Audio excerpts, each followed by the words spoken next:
తెలంగాణలోని చాలా గ్రామాల్లో కూడా చదువుకున్నటువంటి సాఫ్ట్వేర్లు, కొంతమంది పోలీసులు, కొంతమంది అంగన్వాడీ కార్యకర్తలు, కొంతమంది ఉద్యోగస్తులు ఇలాంటి వారు కూడా పోటీ చేస్తున్నారు. సో వీళ్ళందరికీ ఓటు వేయాలనే నేను చెప్తాను. ఎందుకంటే కోట్ల రూపాయలు ఉన్నటువంటి వీరు ఆ ఉద్యోగాలను కూడా వదిలేసి గ్రామానికి సేవ చేయాలి. ఆ సర్పంచ్ పదవిని ఒక్కసారైనా చూడాలి, ఆ పదవిలో ఉండాలనే ఉద్దేశం.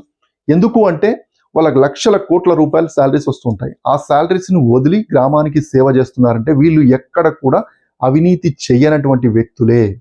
ఎందుకంటే అక్కడ కోట్ల రూపాయలు వదిలేసుకుంటున్నారు. ఇక్కడ ఎంత వస్తుంది? మా అంటే లక్షల్లో వస్తుండొచ్చు. సో వాటి వల్ల ఎలాంటి ఉపయోగం ఉండదు. కాబట్టి వాళ్ళు నిజంగా గ్రామానికి సేవ చేయడానికి వచ్చారు కాబట్టి వారికి ఓటు వేయండి.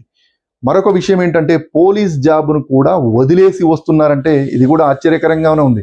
ఎందుకంటే వీరికి కూడా ఓటు వేయాలి. మరికొంతమంది ఏంటంటే అంగన్వాడీ కార్యకర్త ఉద్యోగాలను కూడా వదులుకొని గ్రామానికి సేవ చేస్తున్నామని చెప్పేసి వస్తున్నారు. వారికి కూడా ఓటు వేస్తే గ్రామం అభివృద్ధి చెందుతుంది. సో వీళ్ళే కావాలి, లేని వాళ్ళు కాలేరా అంటే లేని వాళ్ళు కూడా మంచోళ్ళు అయినప్పుడు వారికి కూడా సపోర్ట్ చేసేటువంటి సంస్కృతి రావాలి.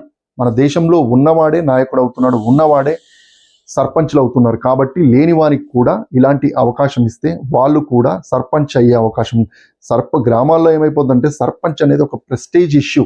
ఒక్కసారన్నా సర్పంచ్లో అనుభవించాలని చెప్పేసి ఉంటుంది. ఆ గ్రామంలో మా ముద్ర కూడా ఉండాలి, సర్పంచ్గా చేశాడు అనే ముద్ర రావాలని చెప్పేసి చాలామంది చేస్తూ ఉంటారు. సో వారందరికీ గ్రామానికి సేవ చేసేటువంటి ఏ కులము ఏ మతము వద్దు, కులాలు మతాలు వద్దు. సో ఎవరైతే ఏ కులమైనా సరే వారు గ్రామానికి మంచి సేవ చేసేటువంటి వారికి మాత్రం ఓటు వినియోగించుకోండి. అప్పుడు మీ గ్రామం అభివృద్ధి చెందే అవకాశాలు అయితే ఎక్కువగా ఉంటాయి. ఇలాంటి వీడియోలు మీకు నచ్చినట్టయితే సబ్స్క్రైబ్ చేయండి.